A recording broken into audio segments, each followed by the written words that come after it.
Prabowo Subianto berpidato di hadapan ratusan ribu buruh di Monas pagi tadi.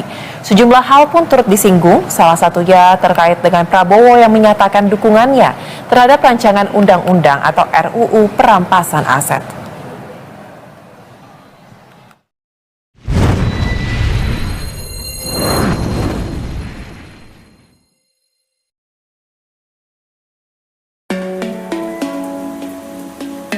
Indonesia darurat korupsi. Kalimat itu bukan lagi retorika, bukan lagi pepesan kosong. Ini adalah jeritan hati rakyat. Jeritan yang dibungkam oleh tumpukan uang haram. Indonesia Corruption Watch atau ICW mencatat, sepanjang tahun 2024, kerugian negara akibat korupsi mencapai angka fantastis 500 triliun rupiah.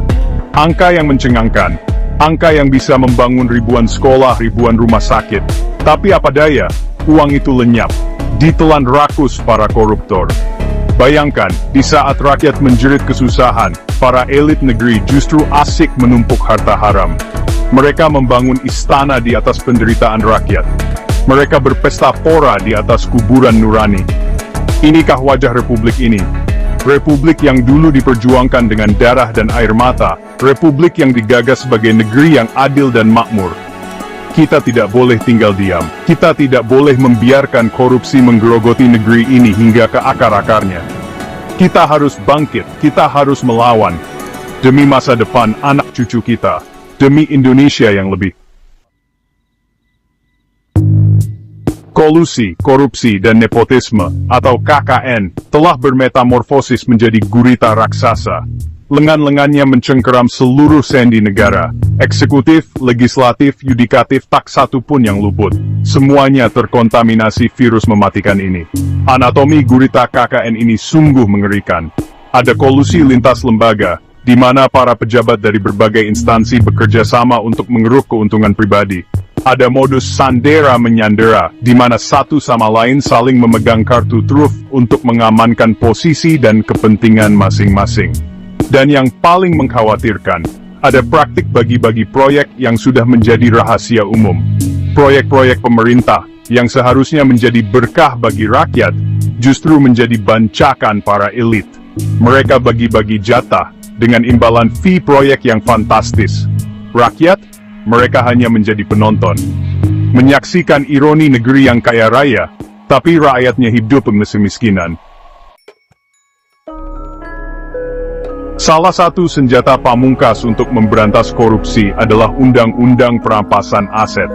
UU ini memungkinkan negara untuk menyita harta kekayaan hasil korupsi, tanpa harus menunggu putusan pengadilan yang berkekuatan hukum tetap.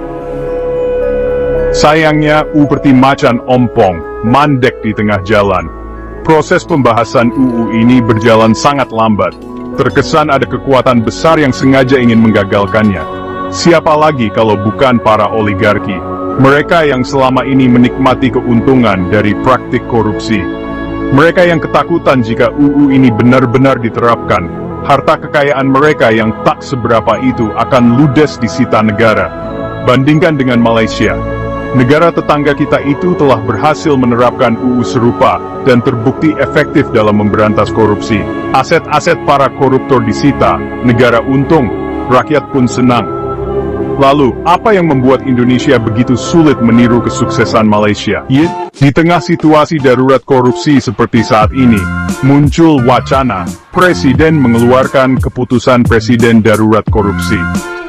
Dasar hukumnya adalah Pasal 22 Undang-Undang Dasar 45, yang memberikan kewenangan kepada Presiden untuk menetapkan peraturan pemerintah pengganti undang-undang dalam hal ihwal kegentingan yang memaksa. Namun, wacana ini menuai pro dan kontra. Ada yang menilai Kepres Darurat Korupsi merupakan solusi tepat untuk membendung laju korupsi yang semakin menggila. Tapi ya, tak sedikit pula yang khawatir, Kepres ini justru akan menjadi bencana baru. Dikhawatirkan, Kepres ini akan disalahgunakan untuk membungkam lawan politik dan melanggengkan kekuasaan. Risiko lainnya, Kepres Darurat Korupsi bisa jadi hanya akan menjadi macan kertas, tanpa diiringi komitmen dan keseriusan dari pemerintah dalam memberantas korupsi. Pertanyaan besarnya, Apakah Presiden serius ingin memberantas korupsi? Keraguan publik semakin besar melihat sikap Presiden yang terkesan diam seribu bahasa. Tak ada tindakan tegas terhadap para koruptor kelas kakap. Tak ada gebrakan yang berarti dalam upaya pemberantasan korupsi.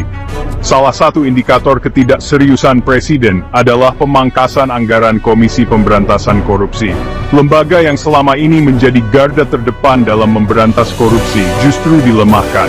Anggarannya dipangkas, kewenangannya dibatasi. Ini jelas sebuah kemunduran besar dalam upaya pemberantasan korupsi. Belum lagi maraknya mafia pajak yang hingga kini tak tersentuh hukum. Mereka bebas mencuri uang rakyat, menggerogoti pendapatan negara. Sementara rakyat kecil terus dibebani pajak yang semakin mencekik. Di manakah rasa keadilan? Kita tidak boleh tinggal diam. Kita harus terus menyuarakan perlawanan terhadap korupsi. Kita harus terus mendesak pemerintah untuk serius memberantas korupsi. Salah satunya dengan mendorong pembentukan pengadilan khusus korupsi. Pengadilan khusus korupsi diyakini akan lebih efektif dalam memproses kasus-kasus korupsi. Dengan hakim dan jaksa yang memiliki integritas dan kompetensi tinggi, diharapkan penuntutan dan vonis terhadap para koruptor bisa lebih maksimal. Efek jera pun bisa tercipta. Kita juga harus terus mendukung gerakan anti korupsi di masyarakat, mendorong budaya anti korupsi sejak dini, membangun kesadaran kolektif bahwa korupsi adalah musuh bersama, musuh yang harus kita lawan bersama-sama. Ingatlah, korupsi adalah kejahatan luar biasa, kejahatan yang menghancurkan sendi-sendi kehidupan berbangsa dan bernegara. Korupsi adalah musuh kita bersama, musuh yang harus kita lawan bersama-sama. Mari kita satukan tekad dan langkah.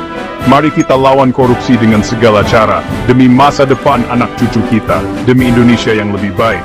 Ingatlah, masa depan bangsa ini ada di tangan kita. Jika bukan kita, siapa lagi? Jika bukan sekarang, kapan lagi? Lawan korupsi, Foya Jenning.